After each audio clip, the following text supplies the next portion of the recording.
is man, that thou art mindful of him.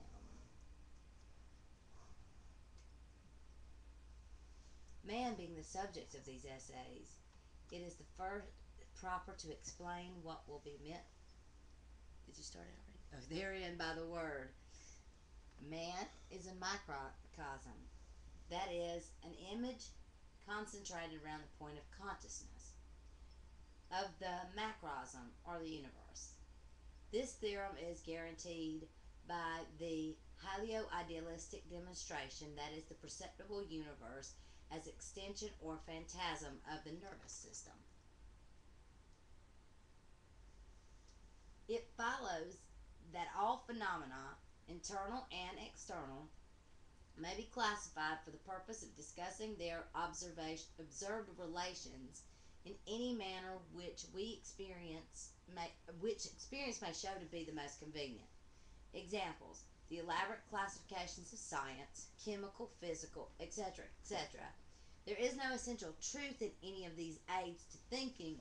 Convenience is the sole measure. Now, for the purpose of analyzing the spiritual nature of man, of recording and measuring his experiences in this kind, of planning his progress to loftier heights of attainment, several systems have been devised. That of the Abhidhamma, that is the surface alike the most practical and most scientific and the most real, but for European students it is certainly far too unwieldy, to say nothing of the other lines of criticism. Therefore, despite the danger of vagueness involved in the use of the systems whose terms are largely symbolic, I have, for many reasons, preferred to present to the world as an international basis of classification the classico-mathematical system which is vulgarly and erroneously, though conveniently, called the Kabbalah.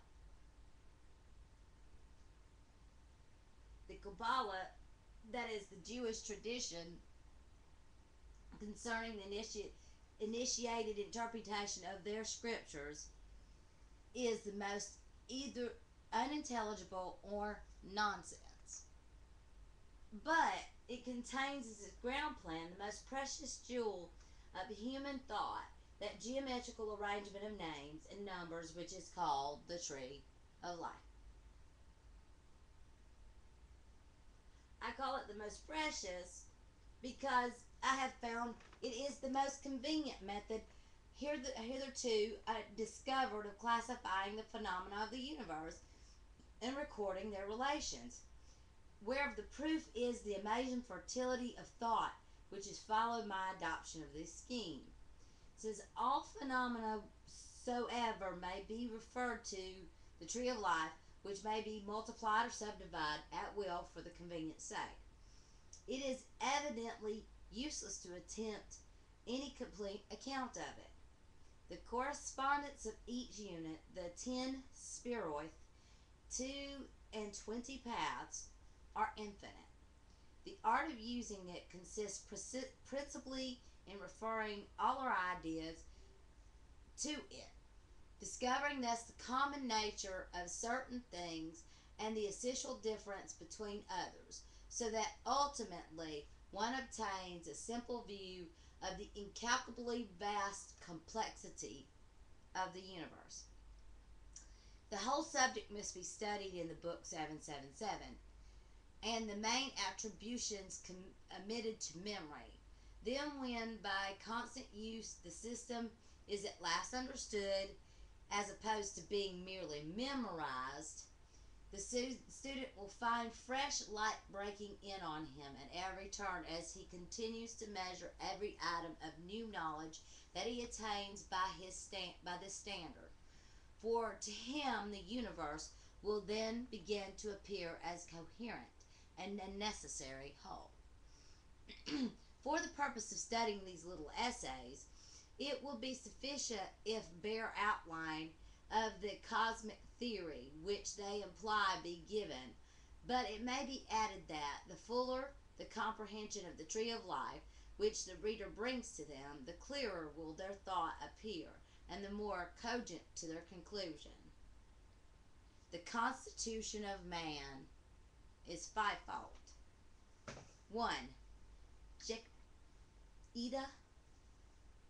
This is the quintessential principle of the soul, that which makes man at the same time identical with every other spark of the Godhead, and different as regards to his point of view in the universe, of which it is the center, from all others. It is a point possessing only position, and that position is only definable by reference to coordinate axis, to secondary principles, which only pertain to it per accidens, and much must be postulated as our conception grows. 2. Chia, which is Chia. This is the creative impulse, or the will. Jechida, Jechida, the energy which demands the formulation of the coordinate axis aforesaid, so that Jechida may be obtained self-realization and formal understanding of what is implicit in its nature, if it's possible, of its possible qualities. 3. The Neschama, which is Neschamah. This is the faculty of understanding, the word of Chia, Chia. It is an intelligence or intuition, that of which Jechida, however you say that, wishes to discover about itself. These three principles constitute a trinity. They are one, because they represent the being and the apparatus which will make the manifestation possible of a God in manhood. But they're only, so to speak, the mathematical structure of man's nature. One might compare them with the laws of physics as they are before they are discovered. There are as yet no data by whose examination they may be discovered. A conscious man, accordingly, cannot possibly know anything of these three principles, although they constitute his essence. It is the work of initiation to journey inwards to them. See, in the oath of the probationer of AA, I pledge myself to discover the nature and powers of my own being. This triune principle being wholly spiritual, all that can be said about it is really negative, and it is complete in itself. Beyond it stretches what is called the abyss. This doctrine is extremely difficult to explain, but it corresponds more or less to the gap in thought between the real, which is ideal, and the unreal, which is actual.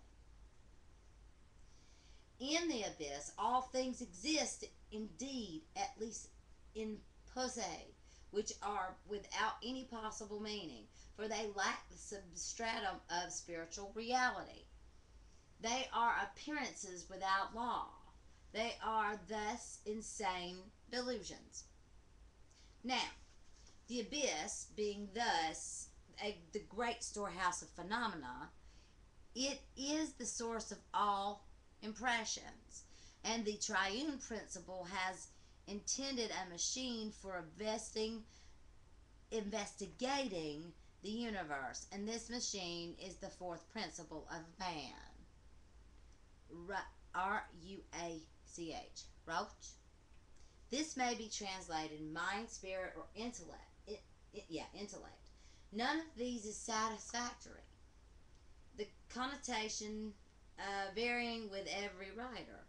The Rosh is a closely knitted group of 5 moral and intellectual principles, concentrated on the core, Tippereth, the principle of harmony, the human consciousness and will of which the 4 other spheroids are, so to speak, the feelers. So we have Tippereth in the middle, or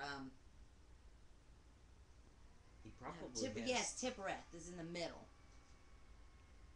I think of Christ like he's Tippereth, and you can go straight to Catherine, like through him. But so The principles of the triune, the terminology he used, is that in his glossary? glossary, the principles of under P. No, those three things, those three words that you Oh, taken care of. there's actually four now, but yeah, Okay. man, which is raunch. Uh, JECD. Let's see.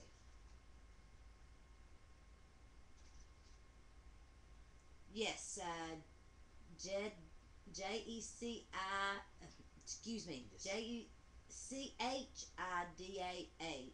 The quintessential principle of the soul.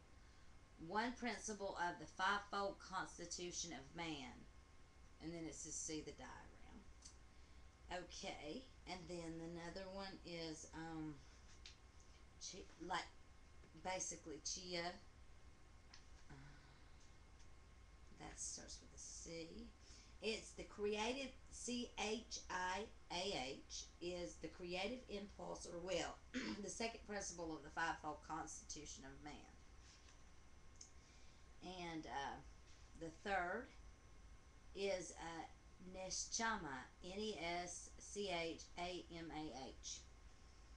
and Neschama is intuition, aspiration, intelligence, the third principle of the five fold constitution of man.